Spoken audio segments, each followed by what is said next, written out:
Hello guys, in this video I will show you how to set up account on Lighter DEX. First, let's go to the Lighter website. You can use the link in the description. It will give you a 10% additional points kickback on your account. Okay, we are on the website, so let's connect our wallet. I will use MetaMask extension and connect on the pop-up. Here click Start Trading. And now we need to create account. Here you will need to select a token. I suggest you to use USDC as this is the main currency used on Lighter platform. After that, use the first option as we will be sending funds from our connected wallet. On this page, put the amount you want to deposit, but remember that minimal amount is 5 USDC.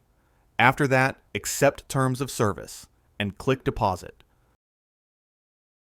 Confirm transaction on the MetaMask pop-up. Now, you need to wait few minutes and deposit will be credited to your account. After that, you will have to set your account type. I suggest to use the default option, which is the free one. With it, you will be able to trade with literally no fees on Lighter.